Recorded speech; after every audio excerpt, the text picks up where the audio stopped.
जिस तरह का मीडिया नरेंद्र मोदी जी को मिला है, बड़े किस्मत वाले हैं। आपको लपक के श्रेय ले लेना चाहिए। मेहनत आपकी और फल ले रहे मोदी जी। आज का विपक्ष अनाथ है। नेशन विद अन्ना करके अंजना ओम कश्यप सुबह से रात तक चैनल पे चलाती। जरा सा नाखून आप भी कटा लीजिए, देखिए लोकतंत्र में रक्त कैसे बहेगा। हमने इस दौर के अंदाज निराले देखे, फैसला कत्ल का कातिल के हवाले देखे। इन सवालों से ये हुआ है कि मोदी जी को भी राजस्थान में कन्हैया लाल करते करते ये कहना पड़ा कि हम 450 में सिलेंडर देंगे। अरे अपनी पार्टी में कोई महिला नहीं मिली होंगी, अंजना जी कोई बना देते। मैं विपक्ष में हूं, मैं नाम भी नहीं लूं कि कौन है जो आज मीडिया की हत्या कर रहा है। मैं नाम लूंगा, मुझे कोई डर नहीं है। जब मुझे डर नहीं है तो आपको सुनने में क्यों डर लगता है? Why are you scared of facing these facts? Cream थोड़ी बेच रहे हैं मैडम कि मुंह में लगाने का अलग क्रीम, तलवा में लगाने का अलग क्रीम, ये थोड़ी होता है। मेरे ख्याल से उसको कॉकटेल आपको नहीं कहना चाहिए, ये शब्द नहीं कहना चाहिए आपको। सरकार किसी भी की हो, सवाल पूछना है, प्रधानमंत्री कोई भी हो, उनसे प्रश्न करेंगे। इतनी सी तो बात कह रहे हैं, लेकिन आप भी टची हो रहे हैं, बुरा मान जा रहे हैं। कोई तो गौ पूजा करते दिखे तो मुझे हैरानी होती है। गौ पूजा में क्या बुराई है?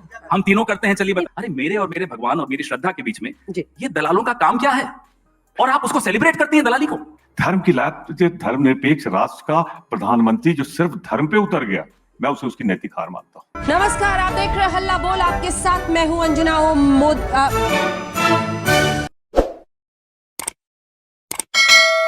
पवन जी, बहुत सारे बिंदु पर आप लोग घेर भी रहे थे बीजेपी को सरकार, लेकिन कर्नाटक में जो जीत आप लोगों को मिली और लगा कि जैसे तस्वीर बदल रही है देश की राजनीतिक हवा की, उसमें 5 राज्यों के चुनाव आते आते हिंदी हार्टलैंड से आप वाइप ऑफ हो गए, यानी हटा दिए गए। तेलंगाना, कर्नाटक, हिमाचल प्रदेश, इन 3 राज्यों में अब आपकी सरकार बची है। बीजेपी की 12 राज्यों में हो गई है। ये क्या इशारा करता है? वो कौन सी चीज है जिसकी वजह से बीजेपी आपको लगता है छत्तीसगढ़, राजस्थान, एमपी जीत गई? अंजना जी, ये बात सही है कि जो नतीजे थे वो हमारी आशानुसार नहीं आए। ना आपकी आशानुसार एग्जिट पोल्स सही रहे, ना हमारी आशानुसार नतीजे सही रहे। आपको और हमें दोनों को आत्ममंथन करना चाहिए। लेकिन इस बात का गर्व जरूर है और एक संतुष्टि है कि जो हमारा वोट शेयर है वो 40% के आसपास अभी भी बना हुआ है। तो आप ये कह दें कि उत्तर भारत से कांग्रेस का सफाया हो गया, वो गलत है। हाँ, दक्षिण भारत से भाजपा का सफाया पूरी तरह से हो गया है और उत्तर भारत में 40% पे आज भी हम खड़े हैं। तो इससे यह साबित होता है कि पूरे भारत में शायद कांग्रेस इकलौती ऐसी पार्टी है जिसको आप पैन इंडिया पार्टी आज कह सकते हैं। लेकिन इसके साथ में एक लाइन और बोलना चाहूंगा।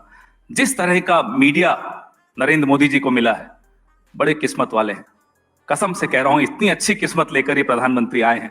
ऐसा मीडिया आप हमें 1 महीने के लिए दे दीजिए, 7 दिन के लिए एजेंसीज और 1 महीने के लिए आज तक, तो यही मांग रहे हैं आपसे। अच्छा, मतलब चुनाव आपको लड़ना है, चुनाव आप हारे और सारा का सारा दोष आपको अभी भी लगता है कि मीडिया एक सेकंड, अब सवाल नहीं पूरा होने देंगे, कि सारा का सारा दोष आप मीडिया पे मर दें, आप मर दें कि एजेंसीज की वजह से हुआ। अरे एजेंसीज की कार्रवाई तो इलेक्शन वोटिंग के जस्ट पहले छत्तीसगढ़ में हुई। पहली बात फिर भी जनता ने, कि मैं आपको दोष नहीं दे रहा, मैं तो श्रेय दे रहा हूं। नहीं, आप गलत कर रहे हैं। आप श्रेय लीजिए।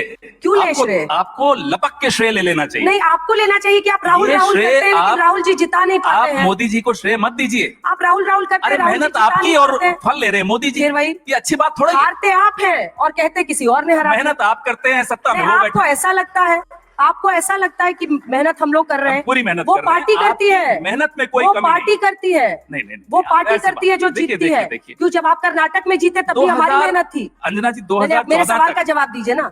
जब आप कर्नाटक में जीते तब भी मीडिया की मेहनत थी। जो आप नहीं पूछोगे उसका भी जवाब दूंगा। जो पूछ रही हूँ वो बता दीजिए। उसका भी दूंगा और जो नहीं पूछेंगी वो भी दूंगा। रुकिए आप। पहले 2014 तक क्या होता था?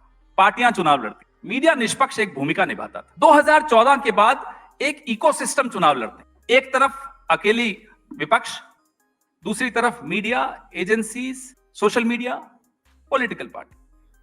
अब आप देखिए कितनी लेवल प्लेइंग फील्ड है क्या ये? तो ये कह देना, तो मैं तो आपको सिर्फ श्रेय दे रहा हूं, आप इसमें श्रेय लीजिए, कोई गलत बात नहीं है इसमें श्रेय। धूल चेहरे पर थी, आईना पोंछता रहा, यही आपकी बीमारी है। अरे साहब, यही आपकी बीमारी है। धूल चेहरे पे थी, आईना पोंछता रहा। शेरो शायरी का जवाब तो मेरे साथी देंगे। नहीं, वो भी देंगे, उनसे भी भिड़ेंगे, लेकिन उनसे भी भिड़ेंगे। कांग्रेस, आप तो सिर पे आज बांध के आए हैं कि क्या बोलना है। लेकिन क्या आप इस मंच पे मुझे बताएंगे कि तीनों राज्यों में कांग्रेस की हार का जिम्मेदार कौन था?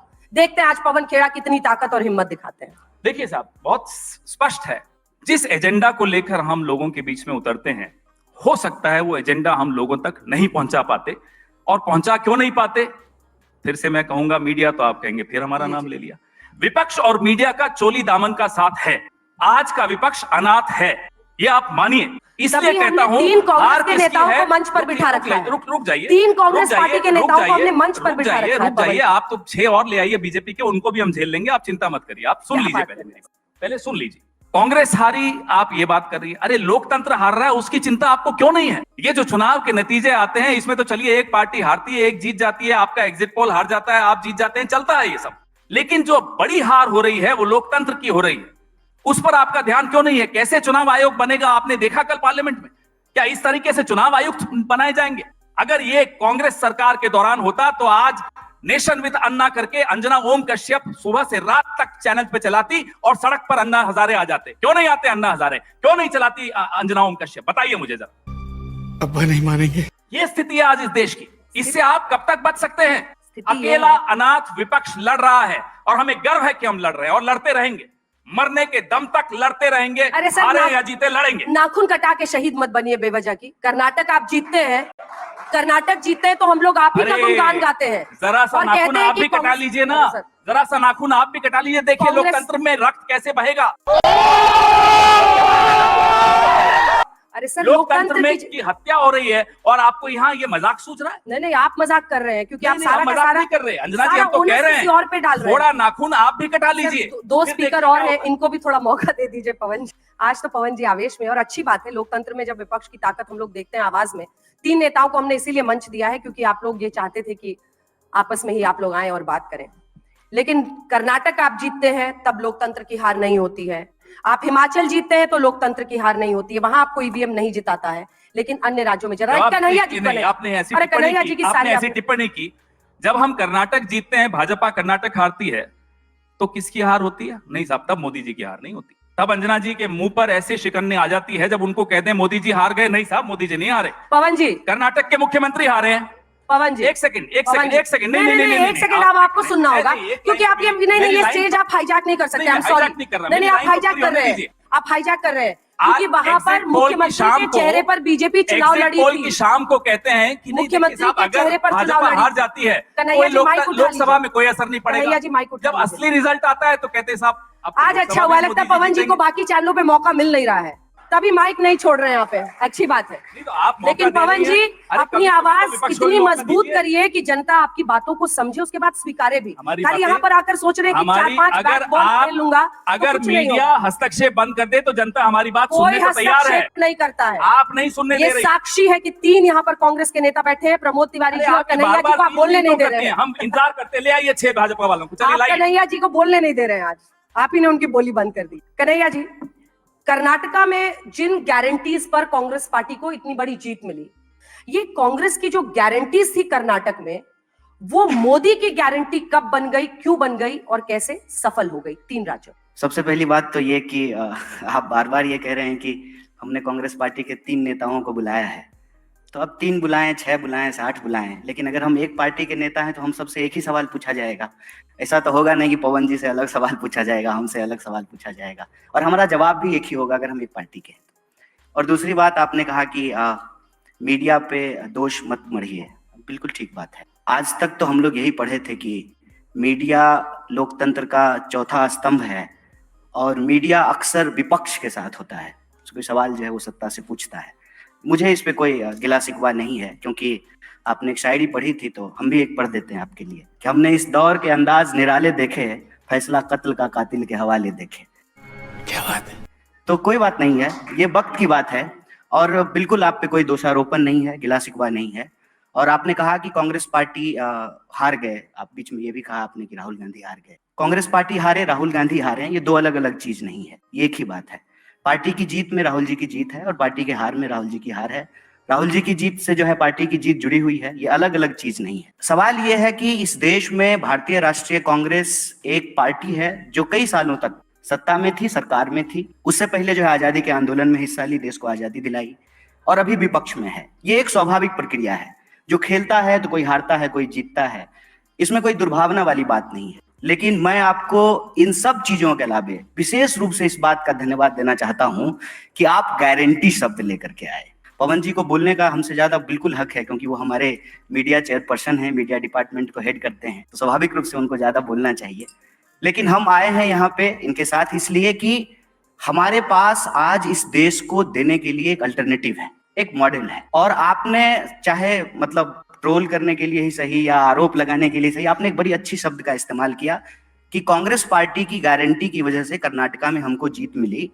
तो वो जो गारंटी थी वो मोदी जी की गारंटी कैसे बन गई? और मेरा ये मानना है कि कांग्रेस पार्टी ने इस देश में एक टेम्पलेट सेट किया है। टेम्पलेट ये सेट किया है कि इस देश में सरकार और जनता के बीच में एक संबंध है। संबंध ये है कि जनता सरकार को टैक्स देती है और सरकार बदले में जनता को सुरक्षा, उसकी जो है रोजी रोटी, कपड़ा, मकान, इन तमाम चीजों को मुहैया कराती है, व्यवस्था कराती। धीरे धीरे ऐसा माहौल बनने लगा था देश में कि हम लोग टैक्स तो दे रहे हैं लेकिन सरकार क्या देगी ये तय नहीं हो पा रहा था।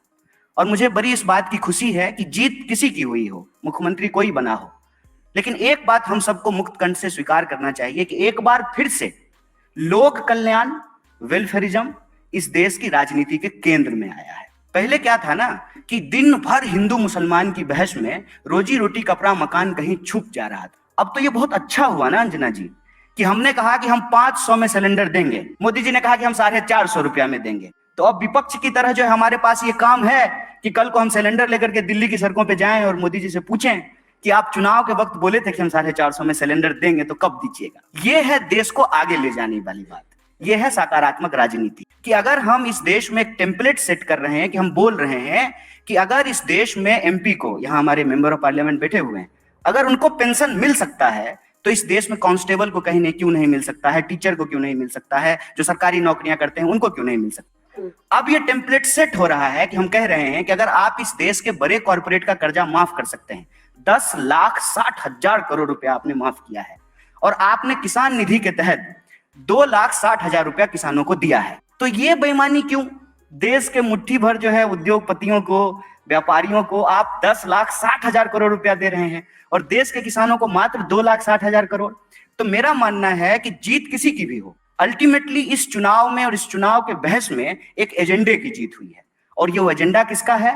वो एजेंडा है सरकार के तौर पे आपकी जिम्मेवारी क्या है, जनता के तौर पे किसकी भागीदारी हो रही है और किसकी भागीदारी नहीं हो रही। महिलाओं को चाहे डायरेक्ट कैश ट्रांसफर हो, उनका खाता खुलना हो, सबको पक्का मकान दिलाना हो, 5 किलो अनाज हो, तो ये तो पुराने नेता हैं कांग्रेस के, आपको बताएंगे। इसमें से कोई ऐसी योजना नहीं है जिसकी नींव कांग्रेस पार्टी के द्वारा नहीं रखी गई। इंदिरा आवास योजना के तहत गरीबों का पक्का मकान बनाया जाता था, पीडीएस सिस्टम के तहत जो है गरीबों को जो है अनाज दिया जाता था, और डायरेक्ट कैश ट्रांसफर करने के लिए इस देश में आधार की योजना लाई गई।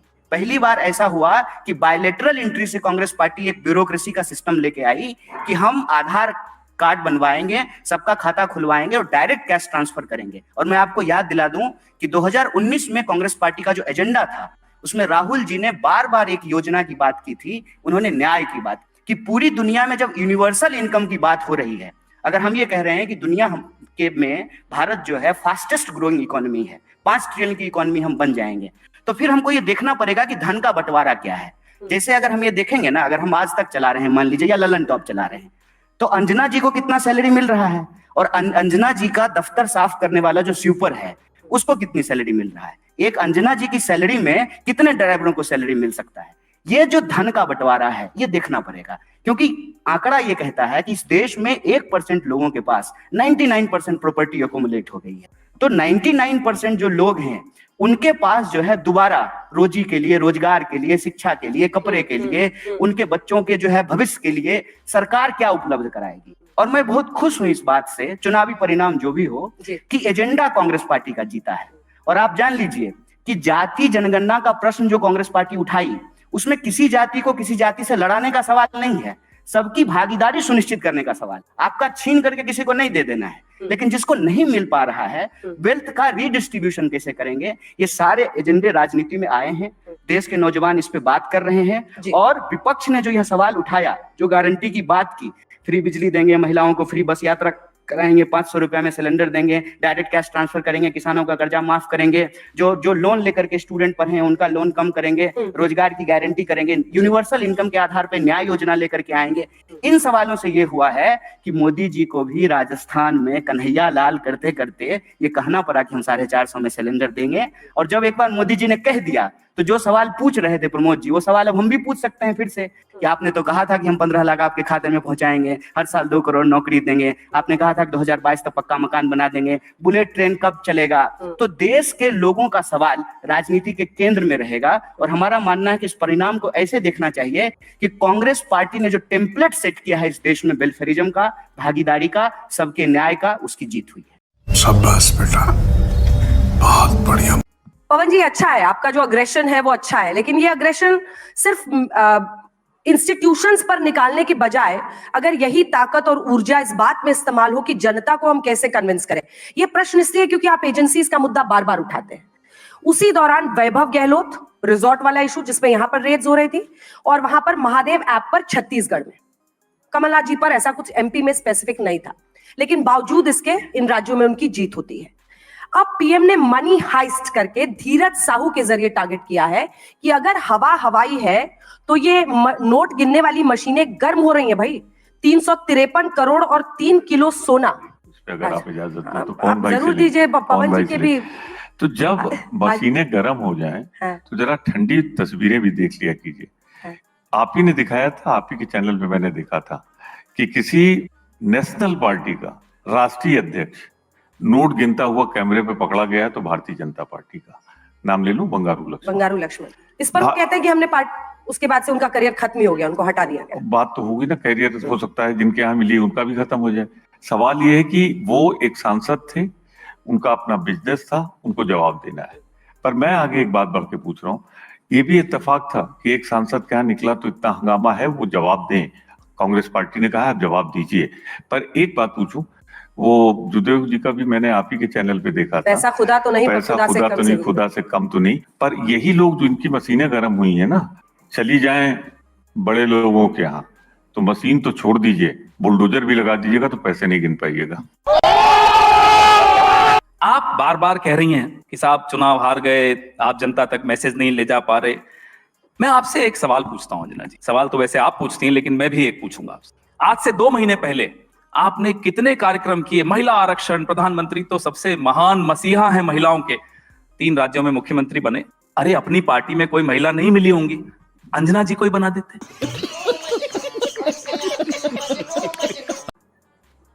वसुंधरा राजे का में क्या कमी थी, उन्हें नहीं बनाएंगे? कांग्रेस पार्टी ने तो 3 राज्यों में महिला मुख्यमंत्री दिए हैं। नहीं, हमारी तो अभी जीते ही नहीं, आप ही कह रहे हैं। आप कोई नहीं, सुप्रिया श्रीनेत को बना देते आप। नहीं, हमारी तो कितनी महिलाएं कैसे हैं? बनाते बताइए? हार गए फिर भी बना लेते। अभी नहीं हुआ, वो वक्त आएगा। अगर मोदी जी ऐसे ही चलते रहे तो वो वक्त भी आएगा कि भाजपा हार जाए फिर भी मुख्यमंत्री बना देगी। अभी वो वक्त नहीं आया। ये वाली कॉमेडी सही मुझे बैठी एक नहीं। बात बताइए, मुझे एक बात बताइए, शीला दीक्षित यहाँ 3 टर्म्स थी मुख्यमंत्री, पहली प्रधानमंत्री इस देश की महिला किसने दी? मोदी जी कम से कम महिला आरक्षण का इतना बड़ा झुंझुना आप सबके हाथ में पकड़ा कर, अब मौका आया था तो वसुंधरा जी को घर पे बैठा दिया। आप लोग भी कमाल के हैं। एग्जिट पोल के दिन तो नड्डा जी का चेहरा दिखा रहे थे जब बीजेपी हार रही है, जब सही नतीजे आने लगे तो मोदी जी का चेहरा फिर से सामने आ गया। अरे साहब, आप लोग भी तो इस नशे से बाहर आइए, फिर देखिए देश कैसे रिस्पॉन्ड करता है हमारे मैसेज। मैं बार बार ये दोहराता हूं, हम आपके बगैर अधूरे हैं। मोदी जी भी आपके बगैर अधूरे हैं, ये मैं मानता हूं। नशे में आप है सर। हम क्या नशे में? हमारा नशा आप लोग सब रोज उतारते हो। आप संस्थानों पर उंगली उठाते रहेंगे। सब संस्थानों पर ही हमला हो रहा है अंजना जी। जब हमला संस्थानों पर हो रहा है, जब मीडिया की निष्पक्षता पर हमला हो रहा है, तो हम क्या सवाल भी नहीं उठाएं? क्या उस पर भी आपत्ति है आपको? सवाल क्यों उठा रहे हैं? लगता है ऐसा आपको लगता है? आप अभी पूछ लीजिए लोगों को लगता है इस भ्रम में निष्पक्ष है या नहीं है? इस भ्रम में जीते हुए आपके लिए मुश्किलें और बढ़ेंगी। मुझे तो लगता है कि आपके नेताओं में काबिलियत है कि वो आपके लिए चुनाव जीत सकते हैं। क्यों नहीं जीत पा रहे हैं ये बताना आपका काम है, लेकिन आप नेताओं पर मंथन करने को तैयार नहीं है, स्ट्रैटेजी पर मंथन करने को तैयार नहीं है। हम सही नहीं कह रहे? जितना मंथन करना है जरूर करेंगे अंजना जी। सिर्फ एक आग्रह हमने आपसे, कर्नाटक पे बोला एक आग्रह भ्रष्टाचार का नाम टिक गया। जब मेरी बारी आती है अंजना जी को मेरी आवाज इतनी नापसंद है कि खुद ही बोलती चली। नहीं, क्योंकि आप अंजना अंजना कर रहे हैं, आप ऑब्सेस्ड हो गए हैं मुझसे। आप एंकर हैं, आप तो अंजना आपका से नाम- इतने ऑब्सेस्ड अच्छा हैं, मैं चलिए क्या फिर करूं? मैं क्या बोलूं? अरुण पुरी जी का नाम लूं, राज चंगप्पा जी का नाम लूं, राहुल कंवल जी का नाम लूं, किसका नाम लूं? बताओ, मैं सबका नाम ले लूं। नहीं, आपको नाम लेने की जरूरत नहीं है, आप कांग्रेस के बिहाफ पे आए, आप जवाब दीजिए। चलिए नाम नहीं लेते। मैडम तो कह सकते हैं, मैडम मीडिया भी थोड़ा आत्ममंथन कर ले तो क्या बुराई है, देश के लिए अच्छा होगा, कर लीजिए ना आत्ममंथन, हमारा भी आग्रह मान लीजिए। हम तो जितनी बार आप कहते हैं आत्ममंथन करिए हम करते हैं, आपकी हर सलाह मानते हैं हम, चुनाव हारते हैं तब भी मानते हैं, चुनाव जीतते हैं तब भी मानते हैं, हम तो मीडिया को सम्मान करते हैं। जब हम सरकार में थे, प्रमोद तिवारी जी तब भी सत्ता में थे, पूछिए इनसे, कन्हैया कुमार जी तो तब भी जूझ रहे थे सरकार के खिलाफ। जब हम सरकार में थे आप लोग रोज कार्यक्रम करते थे, जहाज कह दिया था, रोज कार्यक्रम करते थे आप हमारे खिलाफ। हमने तो कभी नहीं फोन करके बोला साहब आपके बॉसेस को कि नहीं अंजना जी को हटा दीजिए, उनको कम कर दीजिए, हिरेन जोशी हमारे यहाँ तो कोई था ही नहीं। बस फिर शुरू हो गया। तो क्यों नहीं शुरू होंगे, आपको क्या आपत्ति, मैं हिरेन जोशी का नाम ले रहा हूं ना, आप मत लीजिए, मैं तो लूंगा, मैं विपक्ष में हूं, मैं नाम भी नहीं लूं कि कौन है जो आज मीडिया की हत्या कर रहा है, मैं नाम लूंगा, मुझे कोई डर नहीं है, रोक लेंगे एक बार और हवाई जहाज से उतार लेंगे, मुझे उतार ले। जब मुझे डर नहीं है तो आपको सुनने में क्यों डर लगता है, मुझे बोलने में डर रहा है। यहाँ पर हम तो पूछ रहे थे धीरज साहू, मैं आप सब जहां बैठे हैं इनको चुनौती देता हूं, इनके मोबाइल उठाकर देख लीजिए मीडिया वालों, सुबह हिरेन जोशी जी का फोन मैसेज आ जाता है, एजेंडा सेट हो जाता है, बस शुरू, चुनौती है ये मेरी। मैंने देखे हैं वो मैसेजेस, ऐसे नहीं बोल रहा हूं मैं, जिम्मेदारी से बोल रहा हूं। तो आईना देखिए, आप भी बहादुरी दिखाइए, मैं आईना दिखाने ही आया हूं यहाँ, मैं आया हूं तो दिखाऊंगा। सवाल परसेप्शन का है, इसके बावजूद मोदी क्यों जीत रहे हैं? आप परसेप्शन की बात कर रहे हो, मैं तथ्य दे रहा हूं आपको। It's facts versus perception, I am giving you facts. Why are you scared of facing these facts? किसी ने ऑडियंस से कहा भूख हड़ताल पे तो बैठो आप लोग, कब बैठे थे क्या मोदी जी भूख हड़ताल पे प्रधानमंत्री बनने से पहले? अब मीडिया को कहिए अन्ना हजारे ढूंढे एक और, जैसे इन्होंने पहले ढूंढा था आरएसएस के साथ। हमने ढूंढा था भाई, हम तो जैसे मोदी जी आए, अन्ना हजारे बैठे, वहां अरविंद जी बन गए, यहाँ मोदी जी बन गए। आप किसी अन्ना को लाइए, हम बन जाएंगे, चिंता क्यों कर रहे हैं? कोई किसी अन्ना को ला नहीं सकता। नहीं, हमें सब मालूम है अन्ना पैदा होते हैं और अन्ना के जितना लोग आंदोलन में और फिर सो जाते हैं। पवन जी, आंदोलन को आप बिलिटल मत कीजिए, क्योंकि उस आंदोलन में क्या जो भी है, नहीं मैं नहीं बिलिटल करूंगा, उस आंदोलन से कईयों की दुकान चली, मीडिया में भी कईयों की दुकान चली, ये भी सही है, पॉलिटिक्स में भी कईयों की दुकान चली, इसलिए मैं उसको बिलिटल नहीं कर रहा हूँ। लोकतंत्र की ताकत आंदोलन होते हैं, लेकिन उस आंदोलन के पीछे मीडिया का भी एक बड़ा हाथ था। आज वो मीडिया कहाँ है, मैं सिर्फ ये पूछ रहा हूँ, आज वो अन्ना हजारे कहाँ है? मतलब आप सिर्फ ये पूछ रहा हूँ। आप चाहते हैं कि मीडिया आपको जिता दे? नहीं, मीडिया तो न जिताता है न हराता है, आप ही कह रही हैं। तो आप बात परसेप्शन की हो रही है, आप ही कह रही हैं। तो मीडिया जो परसेप्शन बना रहा है विपक्ष के बारे में, राहुल गांधी जी के बारे में, मोदी जी के बारे में, आप उस पर भी तो थोड़ा सवाल उठाइए कि ये परसेप्शन आप किस आधार पर बना रही हैं। जी, हम जो अगर सवाल, अरे साहब कमाल, कन्हैया जी को बोलने दीजिए। चलिए, आपने मुझसे पूछा था इसलिए मैं जवाब दे रहा हूं। जब मैं ज्यादा बोल देता हूँ कहते हैं नहीं, आप आज एकदम फॉर्म में, आप ऐसे ही डटे रहिए, बल्ला उठा के आप डटे रहिए। बस ये जरूर कीजिए कि कभी कभी जब बंद कमरों में बैठे तो अपने नेताओं को भी आईना दिखाते रहिए। सब जगह सब आईना एक दूसरे को दिखाते रहते हैं, लेकिन अभी यहाँ हम बैठे हैं तो मीडिया से भी कुछ सवाल पूछेंगे। रेवंत रेड्डी सीएम बने हैं वो तेलंगाना के, और उन्होंने कहा आपको खुशी हुई ना? जरूर, हमने उनका सबसे पहले इंटरव्यू किया था। आप निष्पक्ष हैं तो आपको खुशी हुई? पवन जी उस समय पता नहीं टीवी देखते नहीं देखते, रेवंत रेड्डी का पहला इंटरव्यू में नहीं किया। होगी कि नहीं? पवन जी जब जीतेंगे आपको खुशी होगी ना? आप निष्पक्ष, आप पवन जी को पार्टी का अध्यक्ष बनाइए। पार्टी का अध्यक्ष तो अभी बने हुए हैं, सारे फैसले ले ही रहे हैं वो मीडिया के, मतलब वो अभी अध्यक्ष एक बने हुए हैं, बन जाएंगे भविष्य में, ऐसा क्या है? आपको इसमें भी आपत्ति में? नहीं, बिल्कुल नहीं। अंजना जी आज निष्पक्ष हैं और आज हमको आज निष्पक्ष नहीं, हम लोग निष्पक्ष हैं। हाँ, रेवंत रेड्डी सीएम बने जी, और आपके युवा नेता वहां पर, वो हालांकि एबीवीपी से शुरुआत की थी उन्होंने, गौ पूजा करते हुए वो वोटिंग वाले दिन गए और ये किए। कांग्रेस के जो रीजनल लीडर्स हैं वो सॉफ्ट हिंदुत्व को अपना रहे हैं, क्योंकि बीजेपी हिंदुत्व, राष्ट्रवाद और अब तमाम जितनी भी स्कीम्स हैं, चाहे वो लाडली बहना स्कीम हो, 450 में सिलेंडर हो, ये तीनों को मिलाकर जनता के बीच में पहुंच रही है। तो आपके क्षेत्रीय नेता सॉफ्ट हिंदुत्व को, चाहे वहां पर हनुमान जी का मंदिर बनाना हो कमलनाथ जी का, या फिर एक यात्रा हनुमान जी के लिए निकालनी, क्या कांग्रेस के लिए भी एक बड़ा मैसेजिंग है कि अल्टीमेटली आपको ये कॉकटेल अब इंडिया में बनाना पड़ेगा? Hindu majoritarianism is to stay. देखिए, आप मैंने इस देश की आध्यात्मिक परंपरा को कॉकटेल कह रहे हैं, ये तो ठीक बात नहीं है। इस देश में ज्यादातर लोग हिंदू हैं, हिंदू रीति रिवाज को मानते हैं। यहाँ ही हम लोग 3 लोग बैठे हुए हैं, तो क्या प्रैक्टिस करते हैं उसको छोड़ दीजिए, लेकिन सबके नाम से ही पता चल रहा है कि हिंदू हैं। मेरा तो नाम कन्हैया है, आपका अंजना है, अंजनी पुत्र पवन सतनामा। तो कहने का पॉइंट ये है कि जब आप इसको एक राजनीतिक दल या विचारधारा से जोड़ते हैं तो उसमें एक फर्क होता है।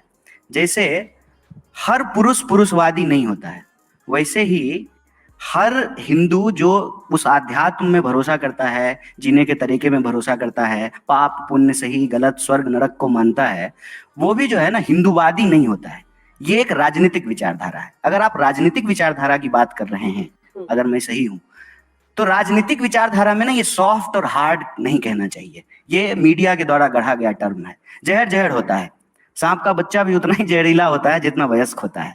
और हम लोग कोई क्रीम थोड़ी बेच रहे हैं मैडम, कि मुंह में लगाने का अलग क्रीम, तलवा में लगाने का अलग क्रीम, ये थोड़ी होता है। एक राजनीतिक विचारधारा है वो, और वो राजनीतिक विचारधारा जिसको आपने कहा कि हिंदुत्ववादी, उसको बीजेपी रिप्रेजेंट करती है। लेकिन कांग्रेस पार्टी हिंदुइज्म, जो इस देश का सांस्कृतिक इतिहास है, जो आध्यात्मिक परंपरा है, उसको हमेशा से मानती है। सत्यमेव जयते हमारे देश के राष्ट्रीय चिन्ह पे लिखा हुआ है, तो ये बीजेपी के पैदा होने से पहले से लिखा हुआ है ना। 1980 में बीजेपी बनी है, देश को 47 में आजादी मिली, 50 में संविधान लागू हुआ। तो जो भी आपको परंपरा दिखती है, वो परंपरा तो चली आ रही है। और ये कांग्रेस पार्टी के बनने से भी पहले से चली आ रही है, ये गांधी जी के पहले से भी चली आ रही है। तो देश के 5000 साल के इतिहास को इस तरीके से हमको ना तू मैं की बहस में जो है रिड्यूस नहीं करना चाहिए। और कांग्रेस पार्टी ने कभी भी इस देश में किसी भी धर्म को कमतर करके नहीं आंका है। सर्वधर्म संभाव जो गांधीवादी चिंतन है, उसको रिप्रेजेंट किया है। रघुपति राघव राजा राम, पतित पावन सीताराम, ईश्वर अल्लाह तेरो नाम, सबको सन्मति दे भगवान। हम सुखी, संसार सुखी तो हम सुखी। ये भारतीय चिंतन परंपरा है। मेरे ख्याल से उसको कॉकटेल आपको नहीं कहना चाहिए, ये सब नहीं कहना चाहिए आपको। और राजनीतिक जीत के लिए हम कहते हैं कि रणनीति जब हम बना रहे हो, तो एक बात का खास ध्यान रखना चाहिए कि कीचड़ से कीचड़ को नहीं साफ किया जाता है। भाजपा को हराने के लिए हमको भाजपा जैसा हो जाने का जरूरत नहीं है। रही बात जनता की, तो जनता के जीवन में धर्म उसका एक पक्ष होता है। किसी भी धर्म का कोई व्यक्ति हो, भूख सबको लगती है, डर सबको लगता है, घर की जरूरत सबको होती है, नौकरी सबको चाहिए होता है। ये जो एक नया सगुफा आज के दिन में छोड़ा गया है ना, कि अपना सीना मत देखो, पेट और पीठ जो है ना, दोनों सटक करके एक हो गए हैं। प्रधानमंत्री का सीना नाप रहे हैं। आसपास जो घटनाएं घट रही हैं उसको नहीं देखेंगे। नाली में ढक्कन नहीं है, वो नहीं देख रहे हैं। स्कूल में टीचर नहीं है, वो नहीं देख रहे हैं। सड़कें नहीं बनी है, अनाज जो है लोगों को खाने के लिए नहीं मिल रहा है, लोग भूख से सो रहे हैं।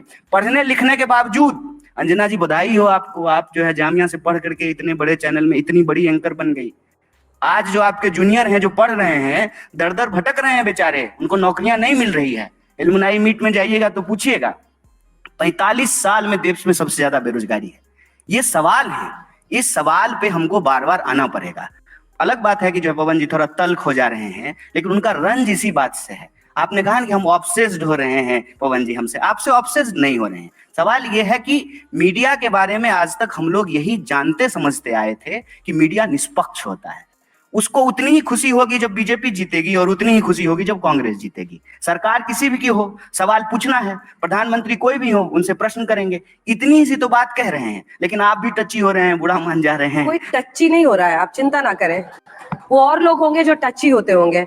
आप कहते हैं कि फला आदमी ऐसे मैसेज करता है, फला आदमी के कहने पे आप लोग सब कुछ करते हैं। आप भी इसी वजह से मनमानी करते हुए कहते हैं कि हम इतने पत्रकारों से बात करेंगे, हम इतने पत्रकारों से बात नहीं करेंगे। आप मुझ पर स्टेज पर कोशिश करते हैं कि आप बरस पड़े मीडिया पर मेरे बहाने, आप भी एक दबाव बनाने की कोशिश करते हैं। तो फिर कैसे अलग है हम दोनों? जब असहयोग आंदोलन गांधी जी कर रहे थे तो क्या वो दबाव बना रहे थे? ये असहयोग आंदोलन है। क्या इतना अधिकार भी मेरे पास नहीं है कि मैं उस जहर के व्यापार का हिस्सा नहीं बनूं जो आपके कुछ सहयोगी, आपके चैनल की बात नहीं कर रहा हूं, कुछ सहयोगी मीडिया में फैलाते हैं? मैं उस व्यापार का हिस्सा नहीं बनना चाहता। मैं अभी बड़ा रोचक आपने सवाल मेरे साथी से पूछा। रेवंत रेड्डी पहले एबीवीपी में थे, अच्छा लगा सुनकर, आपने याद दिलाया। अच्छा, हेमंता बिस्वा शर्मा पहले कहाँ थे? कांग्रेस में। ज्योतिरादित्य सिंधिया पहले कहाँ थे? सब आपकी पार्टी जितिन के प्रसाद पहले कहाँ थे? सब रूठ के चले गए। तो नहीं, तो बिछड़े सभी बारी बारी। आप अपनी फौज की याद दिला रहे हैं मुझे। तो फिर ये रेवंत रेड्डी भी रूठ के चले आए होंगे ना बीजेपी से, ये भी बोलिए भैया, मुंह निकल जाएगा हमारा ऐसा करेंगे तो। बोलिए ना। वो बीच में टीडीपी में भी गए थे। बोलिए ना कि वो भी रूठ के गए, बोलिए ना। बिल्कुल रूठ के गए, मैं इंतजार कर, टीडीपी में गए वो। यशवंत सिन्हा जी भी रूठ के गए, तेलुगु देशम में। नवजोत सिद्धू जी भी रूठ के गए, हाँ। कीर्ति आजाद भी रूठ के गए, शत्रुघ्न सिन्हा भी रूठ के गए। नाम गिना रहा हूं मैं आपको, कितने लोग रूठ के गए। अरे मैंने एबीवीपी मैं से सिर्फ कहा था याद कि वो दिलाता गौ पूजा करते दिखे तो मुझे हैरानी हुई गौ थी पूजा उससे। में क्या बुराई है?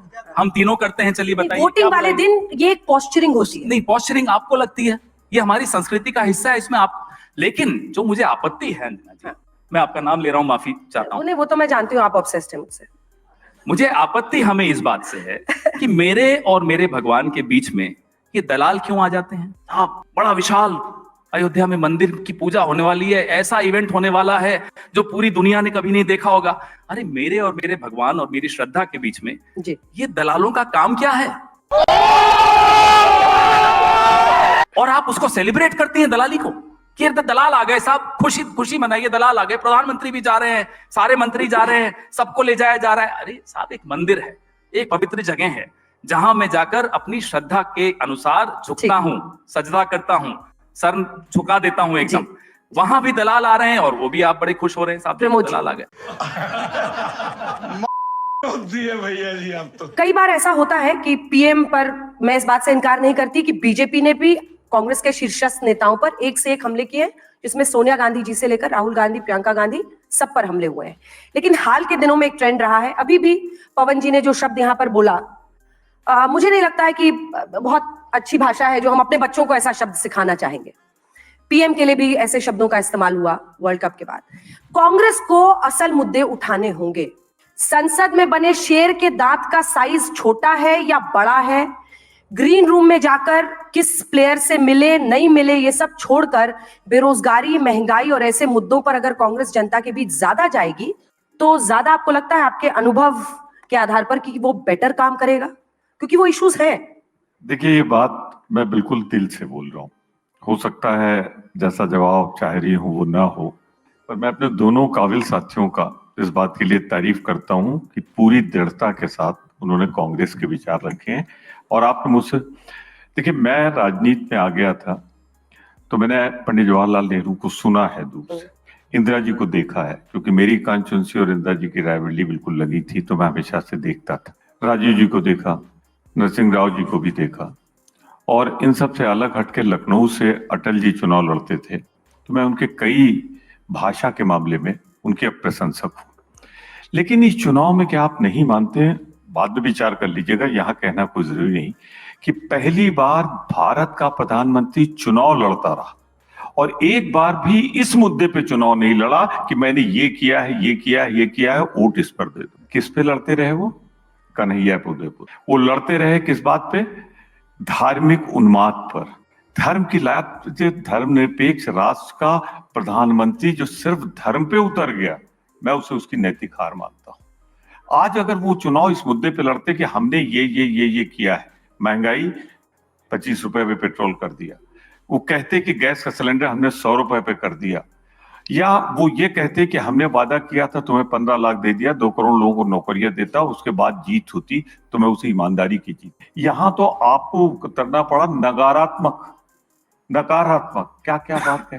अब भाषा की बात करें तो एक वाक्य मैं याद दिला दूं, जिसके लिए मैं कभी अगर मिलूंगा तो उनसे जरूर कहूंगा, भारत के प्रधानमंत्री से ये आशा नहीं थी कि देश के सबसे बड़े दल के सबसे बड़े नेता को मूर्खों का बादशाह कहे। जरा अपनी डिग्री देख लो, आज तक पता नहीं लगा क्या है। दूसरे की डिग्री देख लो, किस यूनिवर्सिटी की डिग्री है।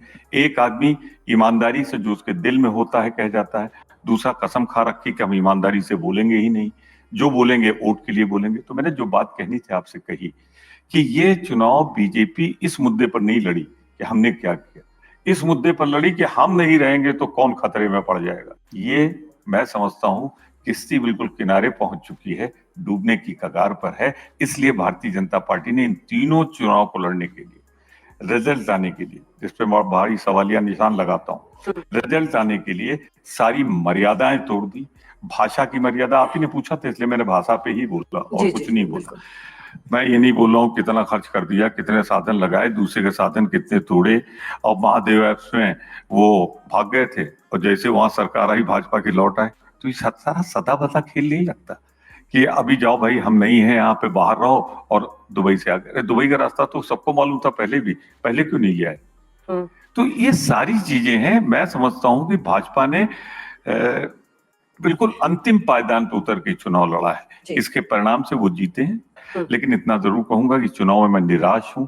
मेरे जैसा आदमी जो 43 साल से लगातार इलेक्टेड पॉलिटिक्स कर रहा हो, उसके लिए ये भाषा प्रधानमंत्री या गृह मंत्री या जो लोग बोले हैं वो देश के लिए शुभ लक्षण नहीं है, लोकतंत्र के लिए। सोचिए, खत्म। अब बताइए मैं क्या करूंगा?